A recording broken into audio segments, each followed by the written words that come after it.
এই সংবিধানকে ছুঁড়ে ফেলা হবে। আমাকে অ্যাটাক করেন অ্যাজ ইফ আমরা জুলাইতে আমাদের কোনো কন্ট্রিবিউশনই নাই।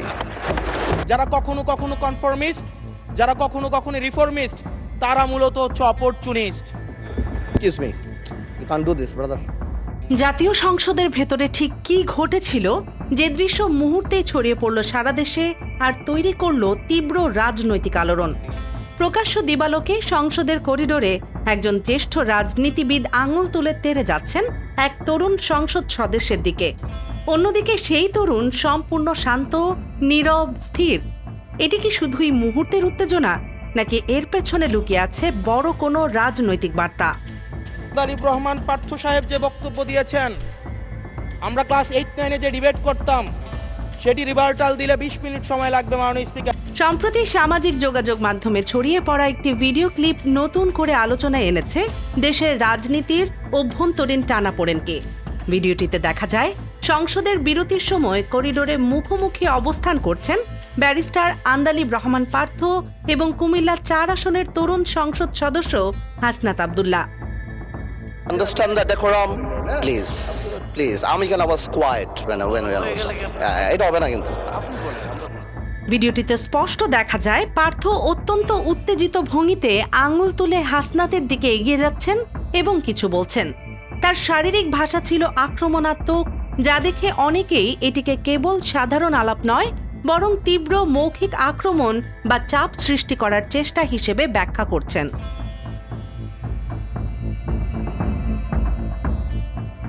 কিন্তু এই পুরো ঘটনার সবচেয়ে আলোচিত দিক হাসনাত আব্দুল্লাহর প্রতিক্রিয়া। তিনি ছিলেন সম্পূর্ণ নীরব, না কোনো পাল্টা মন্তব্য, না কোনো উত্তেজনা, শুধু স্থির দৃষ্টিতে তাকিয়েছিলেন। এই নীরবতাই পরবর্তীতে সামাজিক যোগাযোগ মাধ্যমে আলোচনার কেন্দ্রবিন্দুতে পরিণত হয়।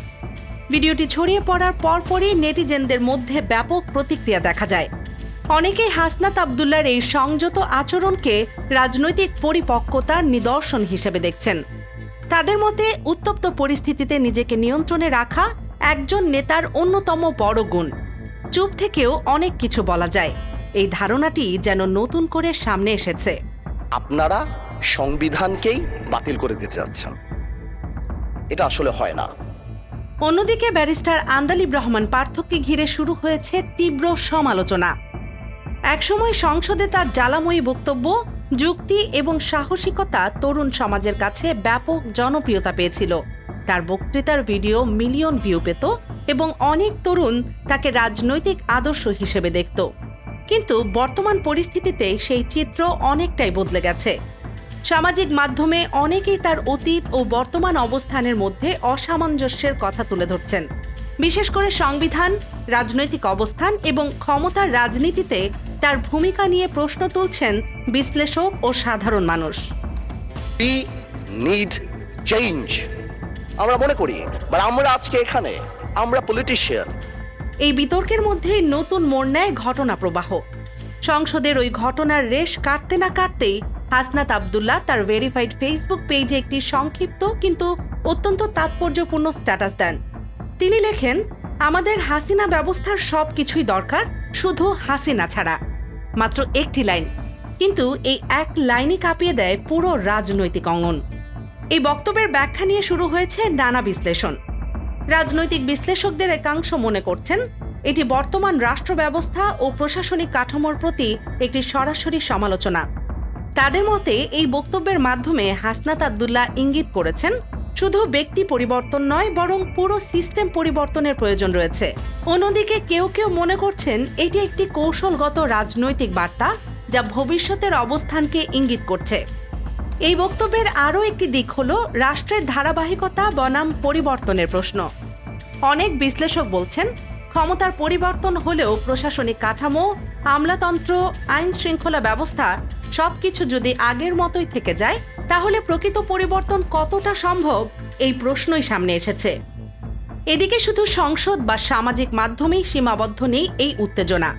মাঠের রাজনীতিতেও তৈরি হয়েছে নতুন উত্তাপ।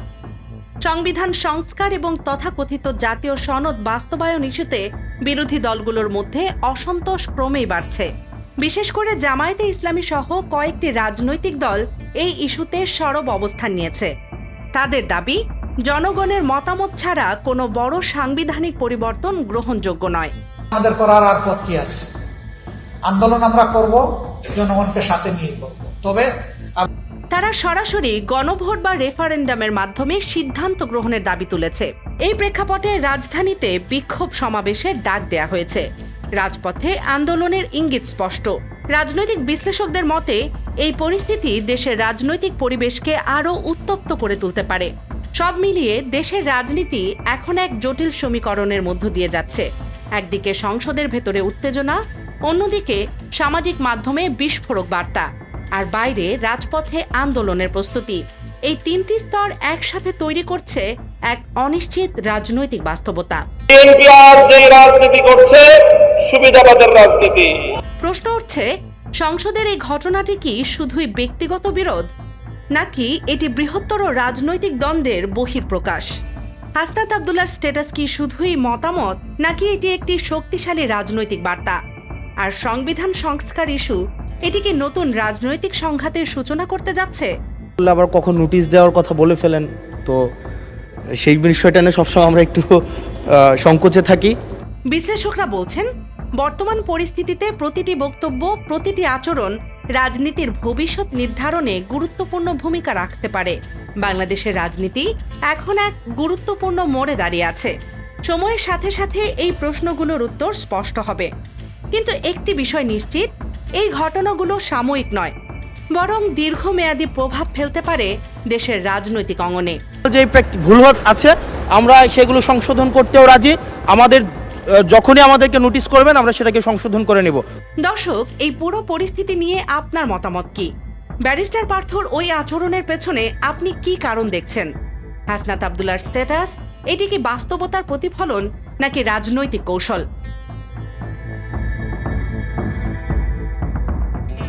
আপনার মূল্যবান মতামত কমেন্টে জানাতে ভুলবেন না। রাজনীতির এমন গভীর বিশ্লেষণ, অজানা তথ্য এবং গুরুত্বপূর্ণ আপডেট পেতে এখনই দেশ নিউজ 24 চ্যানেলটি সাবস্ক্রাইব করুন, ভিডিওটি শেয়ার করুন, যাতে সত্যতা পৌঁছে যায় সবার কাছে। দেখা হবে পরবর্তী বিশ্লেষণে। আল্লাহ হাফেজ।